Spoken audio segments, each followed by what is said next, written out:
Oh, connecting. So here we are with Hey, faces to the voices. Unbelievable. yeah, guys, I was just saying to Uwe how great it is that we could change the format because Spotify removed the recording tool. So now we can be on YouTube. You could see us both when we're talking. So here we Yeah. go. First episode like this. Yeah. But look, you look so healthy, even if you have dental problems, right? So, but you look good. Oh man, I'm doing really well. I've lost a lot of weight. That I'll is tell everybody right now, guys. I went on, what was it, Mount Jaro. And I told Uwe this in private. I didn't talk about it in public because I just wanted to see how it goes. He was at first was like, "Don't do it, don't do it. Chemicals in your system, this and that." But let's face the facts. I was overweight. I'm still a little overweight, but I've lost like in the past month or month and a half, I've lost maybe 40 pounds. more. And yeah, it's pretty crazy. And And is it I just wear I because you're not hungry and you don't eat, or what is there other factors too how you lose the weight, or is it just you eat well less and you don't feel bad about it? well, okay, so I was pretty skeptical about it at first. I was, I was a little nervous because you have to give yourself a shot like every week, right? And at first they put me on the lowest dosage, and I didn't really feel it as much. I mean, I felt an instant difference. There's no doubt about that. But when they upped my dosage, like every week, or every what is it, every month, every you have to inject yourself every week, but they give me a month's worth of supply. So Yeah. every month they went from 2.5 to 5. And I think I have another doctor's appointment. They're probably going to up it again. But like what it is that Mounjaro is for people who have diabetes. And I had pre-diabetes that was pretty out of control. I'd stopped taking my medication, and they said you're a perfect candidate for this because the weight loss version is called Zepbound. Okay. And although it costs, I'm trying to remember, they said without insurance it's $1,000 a month, but my insurance, and then I had a coupon or something like that, it brings it down to like 300 a month. My friend gets it for free because I was talking so great about it. But I'm feeling good. They say that it does other things that they have not tested it for. Like they say it cures addiction. It might Mhm. be true. I haven't craved any alcohol at all. I not even like in passing when we're at the theme park or me hanging out with my wife. It's very bizarre. Like I feel like brain fog is gone. The doctor told me this when I went back to my doctor. I was like, "Oh, this shit is so different." It's like before it felt like there was brain fog. I wasn't noticing everything as well. Like I was seeing things but not taking it all in or something like that. Like I wasn't able to really concentrate as well. Like now I feel like I can concentrate so much better. The fog is gone. I feel like I'm at my best. I'm at my tip top. Uh, and I Was think that it's was all that attributed. the fog? Was that because of whatever long COVID or vaccination or both, or you don't know where it came from? You know what I feel like it is? I feel like it's two things. I feel like, yeah, COVID made it worse, but I feel like when you get older, just in general, your body uh, is making less of whatever, and you know what I Yeah. mean? Like less hormones or whatever. Things change from when you were younger and you were more virile. The Yeah. Mounjaro manipulates your hormones and the way that your brain, like the receptors receive something. That's with the hunger. You know what I mean? As well as the way that your stomach processes the food. Like it changes the way that your like the process, like how fast you process food or like how hungry you get. And it seems like it does other things that when it comes out on the market, when people start to figure out the other things that it does, because it's only been tested for weight loss, when it comes out, whatever else, because I feel like it's made me feel like I'm 20 years old again. I feel like I did before I put all those toxins from just living in my system. Like imagine your life before you ever started smoking or drinking or anything, when you were young and your body was pure. That's kind of what it feels like it's done. Like it feels like it restores balance something Yeah, because but it's maybe now poor because you don't do it anymore. It's not, it's maybe not the medicament. The medicament makes you, the drug basically makes you not want it. And so you don't do it. You eat better, you don't drink alcohol, so you automatically feel better, basically. yeah, well, I don't know. It has that Well, it's a too. mix It could between that both, that right? is a factor too, but there's Yeah. other things too. There's stuff that's like mental. Mm. There's like perceptive changes. Like I'm more astute. I feel just more present in general. I'm not sure what happened, but it's great. It's awesome. And I feel better every day. I'm exercising and I fit in an XL shirt now. So Yeah, it's that all, is good. Yeah, I know. yeah. But I think XL and XXL, they got like, when I growed up, XL was the biggest you can get. Right now, you had even, I was in a t-shirt shop in Greece on our holidays, and it was like XXXL shirts. And you think like, okay, what is this now? I mean, there, for this you need to be like 350, 400 pounds to fit in that things, but there are more, you know. And I mean, the epidemic of obesity is, of course, a worse cure. Where's the difference between this and Ozempic? What is the difference? Or is it just a different brand and different, but almost the same? Or Well, from what I understand, Ozempic like has a less efficiency rating than and it has more side effects than Mounjaro or oh, Zepbound. Like people lose weight slower and they lose less weight on Ozempic. Ozempic is just what everybody hears in the news. There's yeah. other better alternatives where you'll have less side effects and you'll lose the weight faster. But for a long time, it was prescribed only for diabetics, Yeah. people who needed to manage their blood sugar and had, not success in doing that for type 2 diabetics, not type 1. And they just recently approved it for weight loss like a couple months ago. So this is new. This it hasn't really been tested long term, you're right. And when you take it, you're kind of like a guinea pig, like it's been approved by the FDA, but nobody really knows the long term. But from what I understand, like your concerns about when I get off it, will I be okay? Will I still feel okay? Or will I be addicted to it forever? From what I understand, it's not addictive. And when you're done, you could choose to go back to your old lifestyle of putting all the toxins and eating poorly and not taking care of yourself. But I feel like it gives you the chance to restore your body to a previous period, kind of like I feel like I'm 20, for example. Mhm. My body will look better. And then once I get there, I could ruin it all and destroy it, or I can maintain it even without the Mounjaro. So the point is just to fucking get there. Because to get there is hard, especially at your older ages. You know what I mean? Like I'm 45, my Mhm. metabolism is slower and yada yada bing bong. You know what I mean? It's tough. I see it myself. Like I see it, it's tougher to lose weight when you're older, right? Even if you speed up the walks, the bike rides, or whatever, it's just you still have the calorie intake what you used to have, but your body doesn't need it anymore. You need less, and but you don't eat less, you don't drink less. It's in my case. So, and that is the thing. But I think the idea is good to take it maybe a year or whatever, or 6, 8, 10 months, and then you are on your ideal weight. And then you take it off and you try not to gain too much weight, right? So you try to stay healthy. That should be the goal in a way. Yes. Well, once I'm out of the diabetic range, my insurance will no longer cover it. And then I will have to come off it.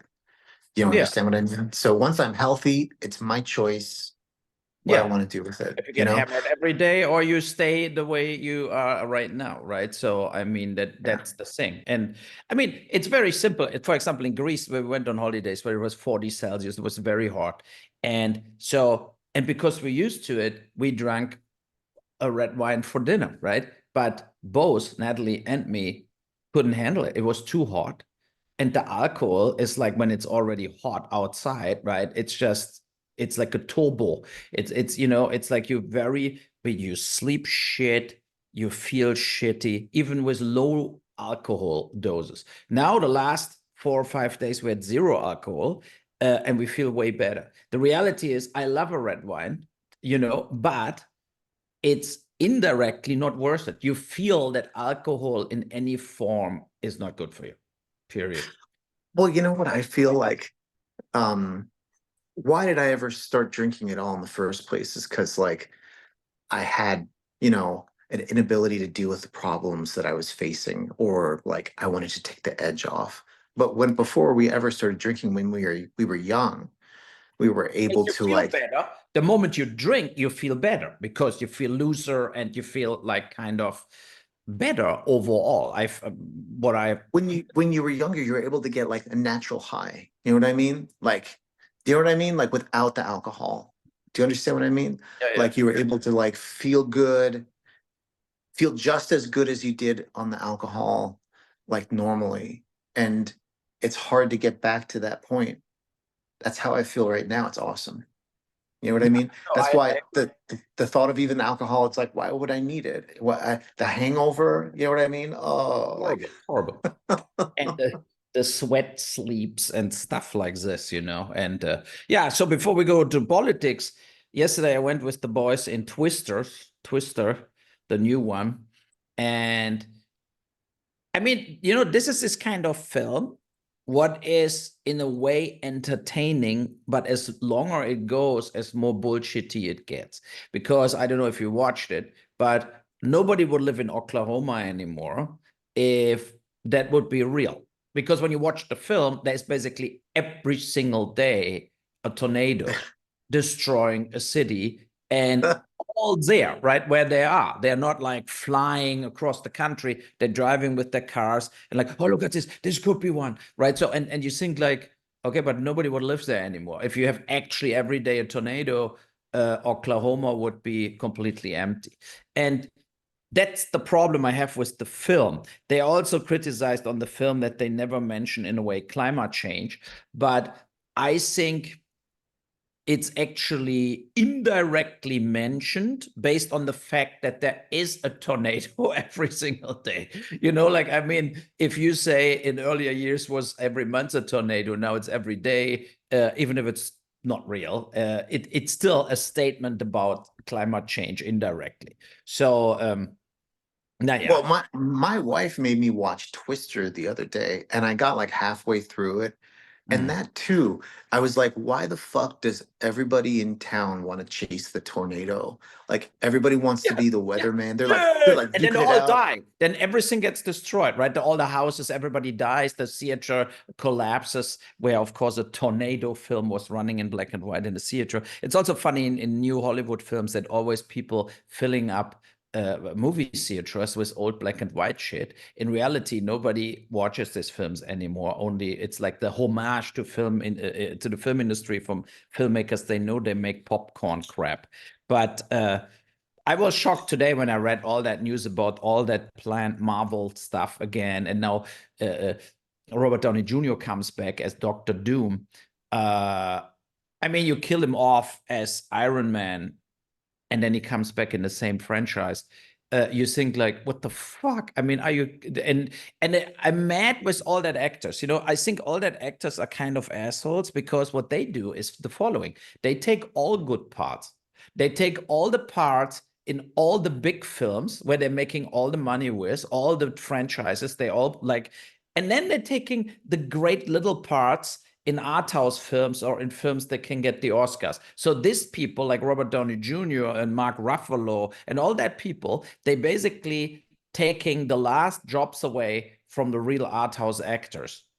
You know, because then they have a sales value because they play in franchises, you know, and Chris Evans and whatever, right? So and then everybody wants them for the art house film. Now they're playing also the art house film, win the Cannes Film Festival with it, and tons of actors have nothing to gain. They have no career and they don't make any money, you know, and all this A-list actors. I saw it when now Run got denied to get into Toronto Film Festival, and it got denied to get into the Venice Film Festival.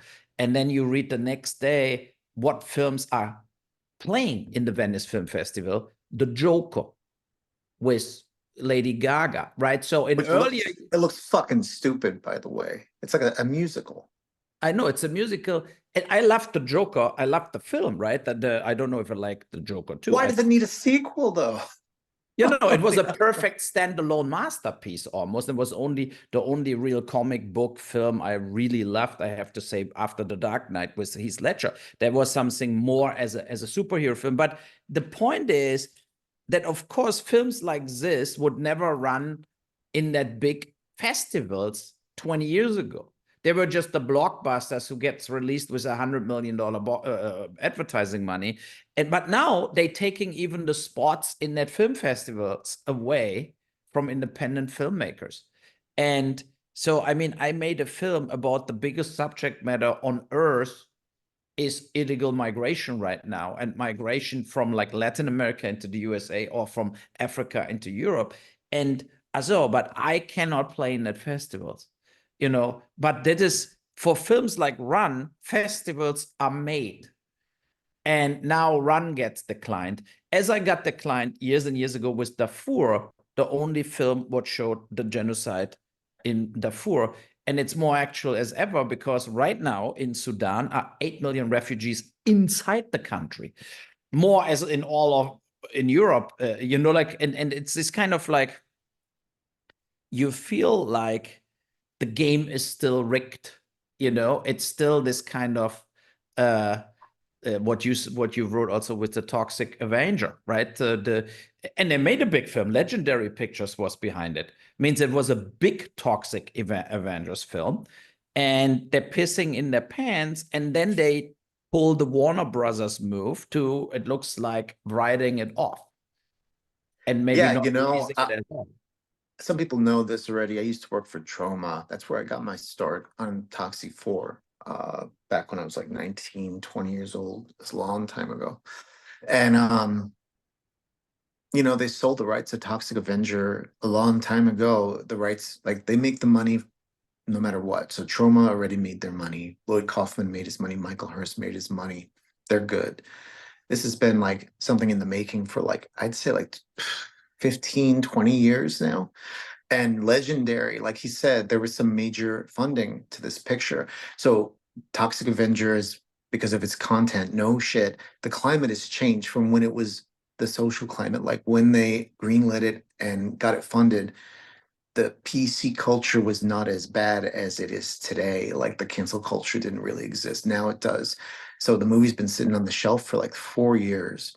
And I don't think it's going to get a distributor. It's like, I don't know what the budget is, but it's at least 20 million. And it's got major stars in it, and that's not enough. So like people are like, it'll get a release. If Shutter picks it up, man, what's Shutter going to pick it up for? Not next to nothing compared to what it costs to make. And the investors, just like your Batgirl and all this other shit, who knows if it'll ever get a release? You know, who knows? Because are they willing to take a loss on it, or just the popular thing right now is those tax write-offs, but they've shown footage from it. They've shown clips from it, but the impact on the market, the lack of that film, not that it seems small, but like if that film did well and it was released in the theater, it could pave the way for other typical similar films to be made, like more edgy material instead of the boring shit that we get.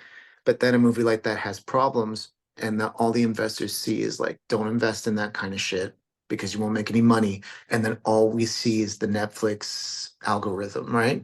Yeah. But also, my question is what they were thinking. You know, if Legendary Pictures, I think, make Godzilla and stuff like this, Kong and this kind of films, big event films. So Toxic Avengers was always an Raunchy. outlaw kind of trashy, crazy, gory, horror, funny kind of product, right? So why you acquire this to make a new Toxic Avengers, and then it looks like from the trailer, basically the film could be good. The film could be like what Toxic Avenger is. And then they were shocked about the product they bought. You know, like what they were thinking, that there comes a PG-13 Toxic Avenger remake with Peter Dinklage, you know, like, I mean, it's That's what I thought it was going to be originally. All these years, there's been different versions. There was one that Arnold Schwarzenegger was attached to, and it was PG-13. It was from the director of Hot Tub Time Machine. Like they've envisioned different versions of this. This version is a hard R. I think that's awesome. But Yeah. commercially, they're like, how do we market this? Who do we market it to? And like every company is afraid of putting, like Disney, any movie they release is a image, a representation of their company and their culture. Netflix is the same way. All these big companies, they're too afraid to invest in riskier material because they feel like it could represent them personally as a company. And with cancel culture, they don't want people saying like cancel Netflix because they released a movie where they said fag or something like that. Do you know what I mean? So that's why shit like this can't exist. And it makes it harder for people like you. You know what I mean? Yeah, I think that the reality is we would need a streaming service, what is totally off the charts, right? So the no rules Netflix, and like where only films are shown basically who are zero censored and zero political correct, zero Vogue, zero cancel culture, and then whatever it is okay. So and people have to know it, and you have to be maybe over 16 or 18 to sign on to this streaming service. But it would make sense, because it's not only about horror films, it's also about political films and films that may be a little incorrect for what the people don't want to put out there. And I mean, that was when we, in all of our political discussions in the last 3, 4, 5, 6 years, it's always this kind of feeling like you get played from both sides the whole time, right? Information's leaking only when they want it. And like when you have something what is not fitting the agenda, they putting it under the carpet and they don't make a big deal out of it, and other things getting blown out of any proportion, where like where things, they, because they're repeating it in the press, they're repeating it in the press, and it's the thing where I feel like this kind of absurdity, was, let's move to Kamala Harris. So when, like, I'm excited that Biden is not doing it, and that Kamala Harris, she has way better chances against Trump as Biden would have. That is 100%. But She's narrowed the gap already. yeah, yeah, yeah, She's one absolutely. point behind Trump Yeah, but instead of when like you read, six or whatever. like, I get every day the Wrap, the Hollywood Reporter, the Vanity Fair, the Washington Post, the New York Times, just the headlines, right? So I get like that press thing, what they're sending out with the headlines. And I have to say, Kamala Harris, it can be very happy about the support she got from 90% of the US mass media nonstop. And that is the same mass media who wrote her down the last 3.5 years, right? They wrote very bad about Kamala Harris. All that news outlets said she's invisible. What is she doing? She doesn't do anything. She is like the in a way, a VP like nobody else before. Think about Al Gore. He had his own agenda besides Bill Clinton and stuff like this. Even Mike Pence was more visible as Kamala Harris was. And this is all now forgotten and forgiven. And they acting now like she was always the best possible candidate. And I think that is, to be honest, laughable. I know you're happy that she's running, and I'm look, and in this short-term period, they couldn't get another candidate. I mean, Oprah Winfrey maybe passed already, Michelle Obama too. So, but it is now the best possible candidate. I agree, right? And I'm not saying that her politics are horrible or whatever, but as I said, also, it's kind of an absurd situation where the mass media makes 180 on her within 24 hours. Yeah, no, I agree with that. I agree with the fact that like Biden got totally hammered by the media. Like they were really hard on him. I felt bad for him because you were like, he's senile. I don't think that he is. I think that like the media was so hard on Biden that people like you were even convinced that he was senile. And he did a really shitty job on that debate. He shouldn't have gone on that fucking stage tired. That's crazy, especially if he knew what was at stake. So I'm kind of glad that he's not there because it seems like his perception wasn't he wasn't aware that he wasn't in on the joke. Like he tried to go with the joke, the whole Brandon thing, but he was done. He would have lost. And that's the thing. I realized that after we spoke, after everything, I looked at the media, I looked at all the signs, and whether he's a good president or not doesn't matter. Um, Now it's about perception. The only reason why I think Kamala has a chance is because you're right. She's like a blank slate where she wasn't being reported on very heavily for a little while. And now that she is, it's a complete turnaround, which is very strange. Mm. So I don't know. I don't know what to say about that. All I know is that look, my mom used to work for the New York Times. My mom was a copy editor. She used to work for lots of newspapers like the San Francisco Chronicle and the New Jersey Star Ledger. She worked all over the country. And from what I've gathered, growing up in the newsroom, because I used to go with her, I Yeah. even used to help them when I was a little kid pick out the headlines, like create the headlines, and it was funny. But after like three companies, three big people own all of the news media. Like three companies own all the newspapers in America. I don't know if there's any that aren't, but like it's like Rupert Murdoch, somebody else, and somebody else. I can't fucking remember. But if Rupert Murdoch wants one thing to be said, I assume, even though they say that they're free press, I assume that anything that goes out of line with what they want to present gets crunched or, you know, never makes it out. I don't know, but it's weird. It's weird. I think the only No, but what like is weird is also what I agree, and I think what is really weird is that it's so turned around. You know, like if they would have wrote, it's the best possible candidate now. It's the logical candidate. She was the vice president, but so far we didn't saw from her a lot of action, right? So if you write this in the New York Times, I think you come closer to the reality, and I didn't saw that, especially from Hollywood, all that support. You know, think about the as you said with Biden. I think everybody turned a total blind eye on Biden, that he got really fragile, that he got really older. Then they backed him all up. George Clooney, Jeffrey Katzenberg.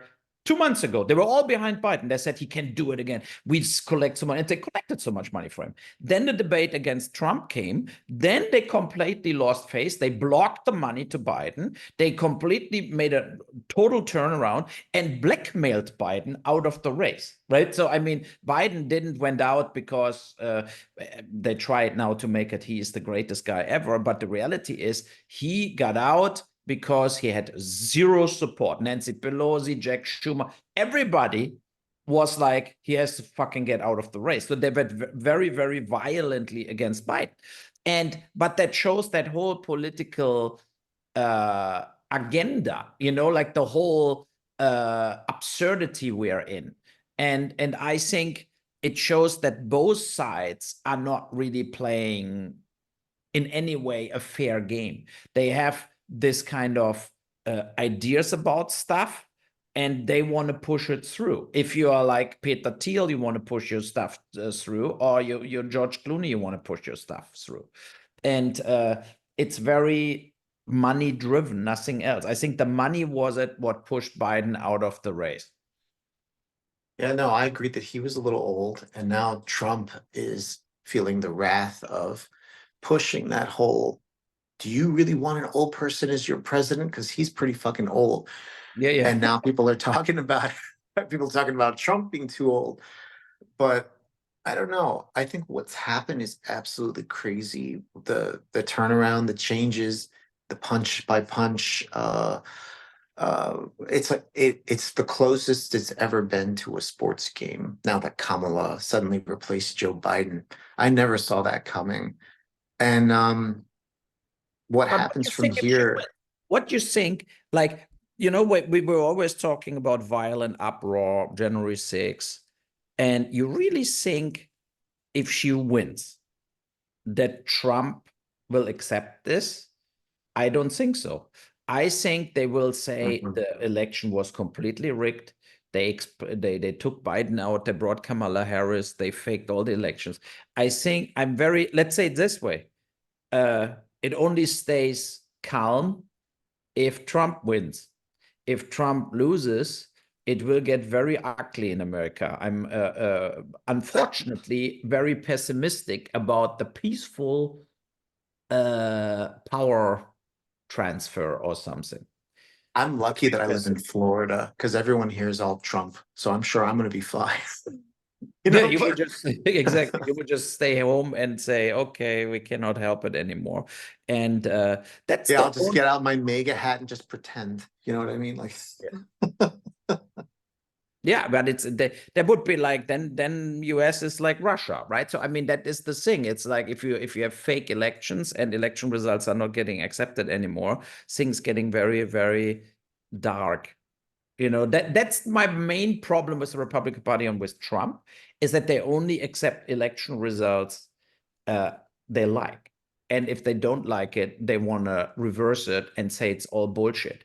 And that is very dangerous, very, very dangerous. yeah, because it's a totalitarian state. Like, fucking, our vote has to stand for something. And this is what I fucking mean is like, if Trump somehow does win, who's to say that any election moving forward, the results will be legitimate because he'll be in total control of it? You know what I mean? Who's to say Republican after Republican after Republican doesn't win the elections and we're voting and our votes don't mean shit because they're eliminating, oh, this one's illegitimate because his signature doesn't look the same as on his license. I'm sure they'll pull all sorts of fucking nonsense, which they've tried in the past. So, like, I think that Trump needs to fucking get with it because it is dangerous. And if Democrats did that, I would be against it. Like, our vote has to stand for something. That's why, like, when Bush has been president, people I don't like has been president, but I've always been like, fine, even though Bush Jr.'s election was kind of suspicious, because his brother was the fucking governor, and they Yeah. found the ballots. They were counting the ballots. It looked like Gore was going to win, but then they were like, "Oh, it can't be. It doesn't count. It's not constitutional because the day has passed." Bullshit, and we let that fucking go. So now that Trump is all like, "Oh, fake elections," Republicans, fuck you. He said, Like, fuck. he said yesterday, Trump said yesterday that if he wins, then in 4 years, they don't even have to go to the elections anymore. Like it was, I watched the video, it was on Twitter, where he said to this evangelical the Christians, and he said to them, like, look, now you need to go this fall, you need to go. In 4 years we have it all under control. There you don't have to go anymore. That shows the whole thing, right? So I mean, of course he's all in to rig everything he can. As soon as he's in power, he has totally different possibilities as now. Now he's It's not in power. Dude, it's dangerous because what we see right now might not be so dangerous. They might be breaking rules here and there, but in the future, when this is normalized, when this has gone and now this is the new normal, who's to say some new president doesn't completely fuck up our society and destroy our freedoms and destroy our democracy completely? You know what I mean? Trump is pretty stupid. What if someone finishes the job for him? Like, this can't stand. Like, there has to be checks and balances. There's rules. There's the rule of law. There's like you know what I mean? It's not the court of public opinion. And I feel like the court of public opinion has gained so much strength. People think that their bullshit is more legitimate than the facts, than the truth. Hmm. And that's gotten really out of control here in America, where this alternative reality has gotten more legitimacy than actual reality. And I think that's fucking dangerous. Some people believe crazy shit. Like, it was recently the guy from Soundgarden, his birthday, what's his name? Chris Cornell, the guy who died. You Yeah. know who I'm talking about? It was his birthday, and I saw these people posting, and they posted that Chris Cornell, right before his death, was about to announce the secret cabal of child molesters, and they took him out before he could do it. Why is it that every time someone's going to you know Yeah. unearth the truth, do they get taken out by them? And like, Yeah. they believe this shit. That's fucking crazy. They really genuinely, like, I'd be like, haha, that's funny. It's a joke. They believe it. Yeah, I think the only people who get actually taken out in real get taken out by the KGB from Putin falling out of windows, and also from CIA operatives. I mean, it's not that the CIA didn't kill people, they killed also a lot of people, right? But this kind of idea, you have a pizza restaurant in Washington and they are pedophiles and killing people, and Hillary Clinton did it. That is, but you know, with this stuff, the greatness of these conspiracies, who then like amalgamate, get bigger and bigger like an avalanche, is that they always have this little bit of truth in it where people connect to, and then they start spinning it, right? Well, You have what they're Jeffrey. connecting to is that people have been molested maybe in the past, and now they're like, we've got to stand up for the children. So now these fucking, you No, know. or you have like this guy like Jeffrey Epstein, for example, and you have Epstein was kind of a pedophile. I mean, he was not a real pedophile, like raping 6 years old. He was like more into 15, 16 years old girls, right? And because he was kind of rich and a celebrity, he had contact to a lot of people. And so you have all that photos with Prince Andrew, and you have Hillary Clinton, you have Bill Clinton, you have Bill Gates.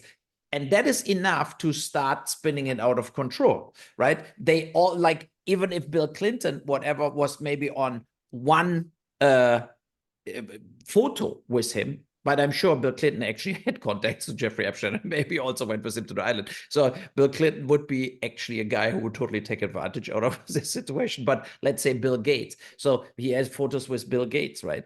And that one photo is then proof for the internet conspiracy guys that Bill Gates, who chipped us with the vaccine and has us all under brain control, even if he's only a stockholder of a BioNTech, who developed the vaccine, but that is all enough. That is all enough for them to that it's proven now that Bill Gates is a pedophile. He is the boss of the Pizzagate connection, and he chipped us all, and he wants to brain control us together with George Soros. But for example, in Europe also, everybody thinks George Soros, the billionaire, is trying to make everybody in Europe gay and a communist. So that is basically the thing with George Soros. But George Soros has only 8 billion.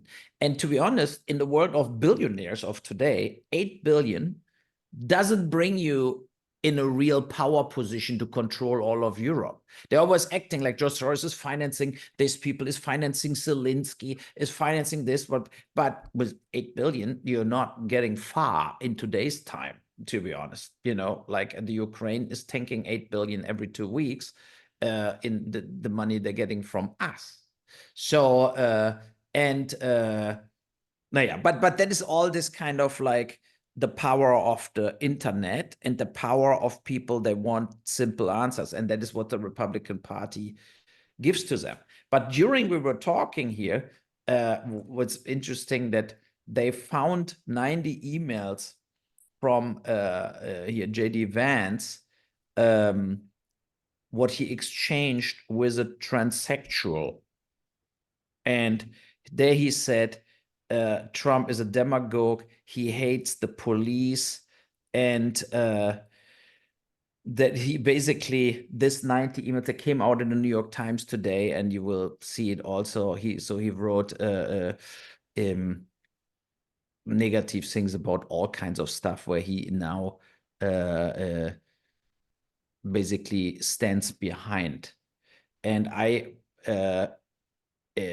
saw a Twitter video from a guy who knows GD Vance from childhood on, and where he was young. That.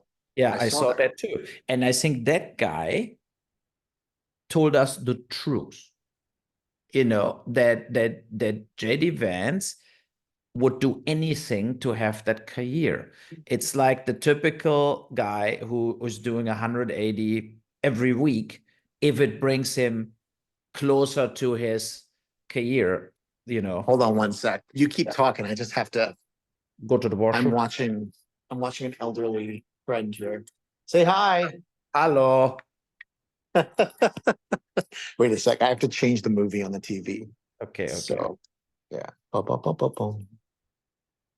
Here we go. But yeah, JD Vance, he's digging his own grave, it sounds like, huh? I mean, Trump has enough time to exchange him, right? But maybe he doesn't want it. I don't know. I don't even know why he picked him because he was not on the list of the most like the candidates in a way. What can He's we pretty help him? young.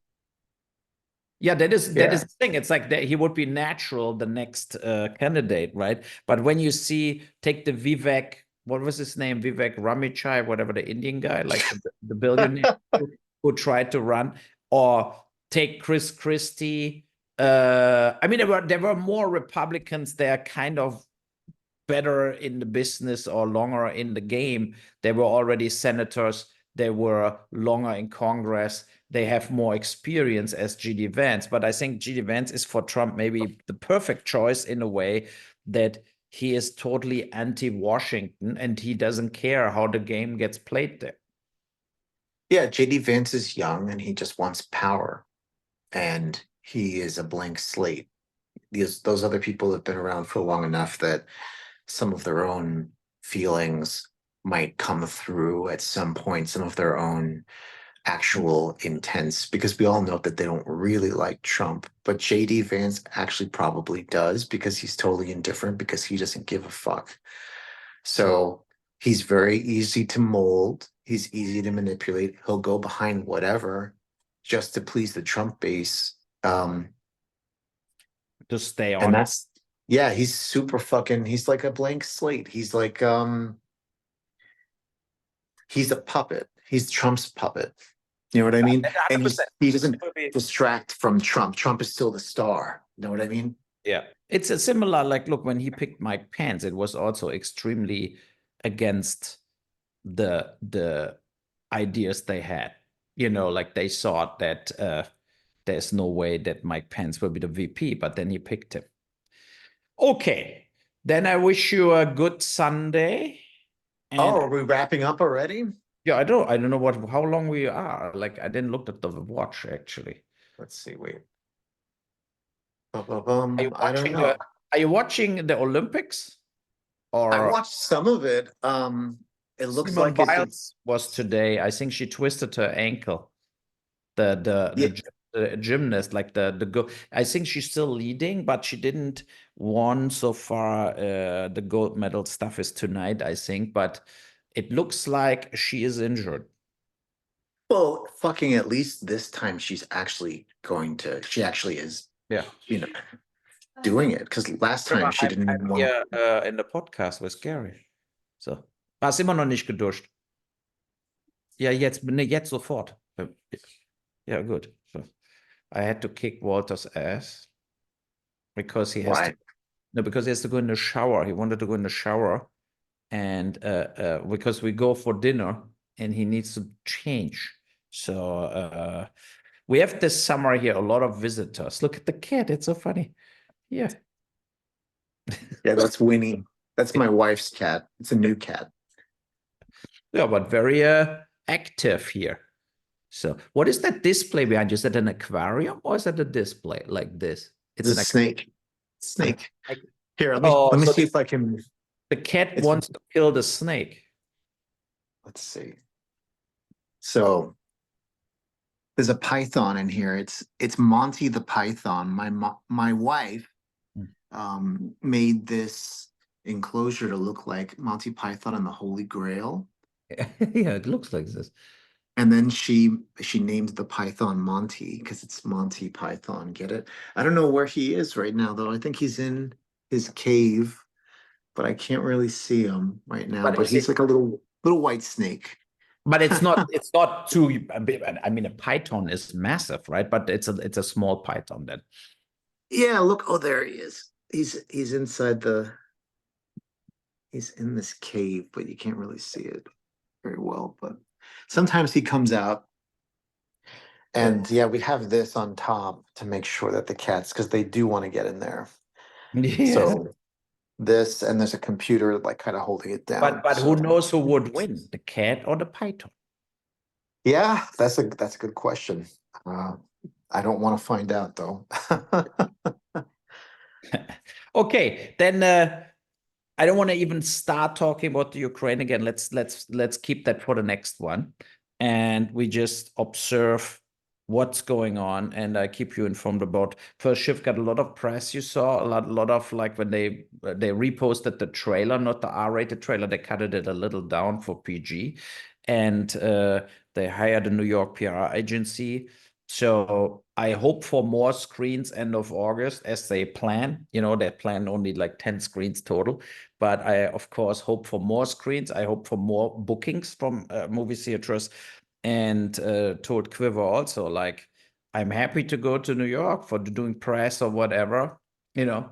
But in today's time, you have the Deadpool spent 250 million on the release and everybody else nothing.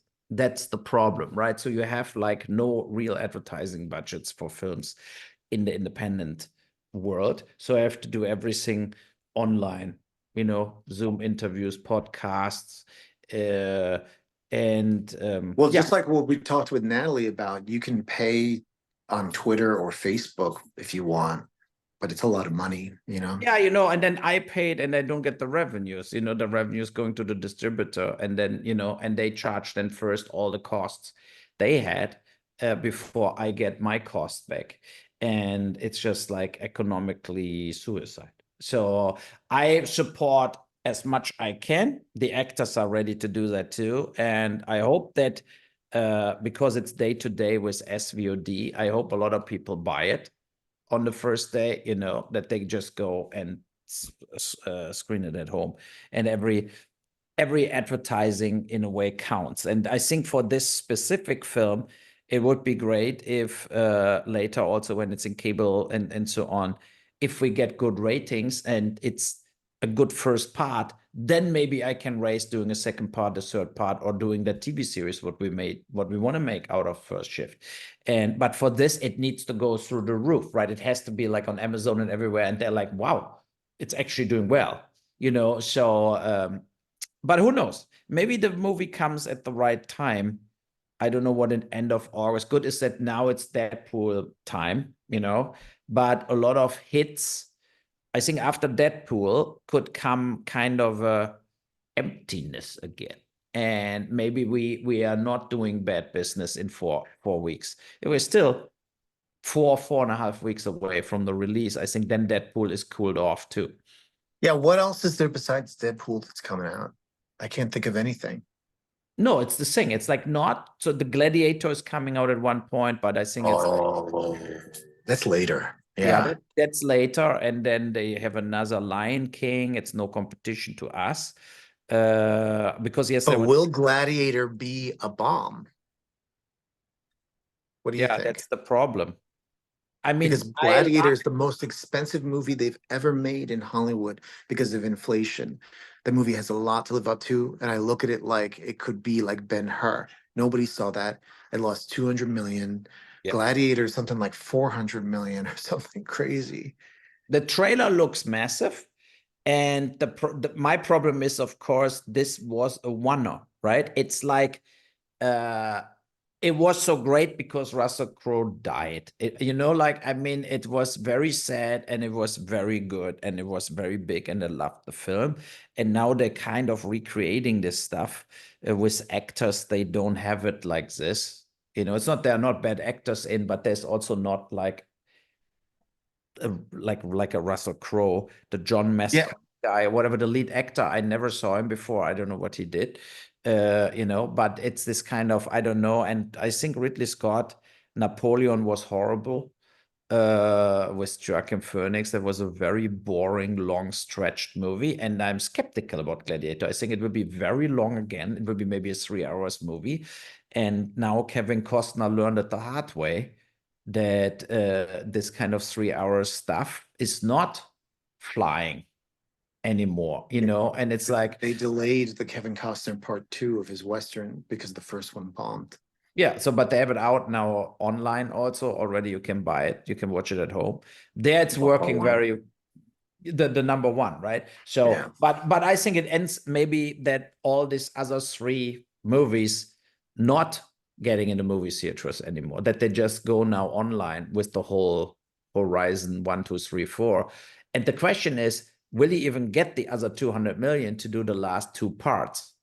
That's the question, right? So he needs he hasn't finished shooting it. he needs 200 million more to shoot part 2, part 3 and 4, because James Russell, the actor from my Run film, is in Horizon and is scheduled to come back for part 3, but nobody called him so far. So wow, so he might not even finish it. Holy shit.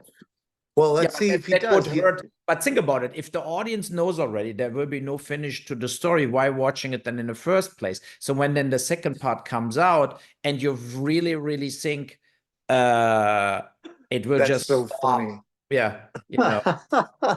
And it would be almost a coincidence that he stepped out of Yellowstone before it's finished and let them hang with Yellowstone, right? They have to film now his funeral or whatever and make things up that he died. And that then his own project, why he left Yellowstone, what he left Yellowstone for, is the same shit, where you also have an unfinished situation, you know? I mean, that would be sad in a way. But they showed yesterday a trailer in the movie theaters here of Horizon, and the reception in the audience was very lukewarm. You know, I always look at the people, how they react to trailers. And you know what trailer they like? The one with Chris Hart, that from Eli Roth, the film. The Borderlands that everybody yeah, says that you should have directed. yeah, I know, but the trailer is playing. It was like when you have watched all their trailers, that trailer brought some fresh air in the movie theater where I was sitting. You know, it was kind of funny. And, you know, with Chris Hart, they will not take it too serious. And I think that film has the chance, like what Jumanji had too, you know, like where you have this kind of comedy relief to this typical bullshit superhero sci-fi stuff. You know, I Yeah, mean, you know, the video game films are coming back. They're getting very popular again. And you set the standard. You paved the way for all of this. I don't think that Borderlands would exist if it were not for like you making all these video game films, and you showed Hollywood there was money to be made, you know, and look at them now. I know it's insane. Naja. Okay, let's stop it here. I will send you the link, and you release it, and I can load it on YouTube. And you want the video link too, or you want just the sound, or what you want? You can give me the video too. I could put it on the YouTube on the Uwe Boll Yeah. RAW. When I get the thing, you can maybe download it yourself. I do both, right? Okay. Okay. Thank you so much. Have a good one. Bye. All right. As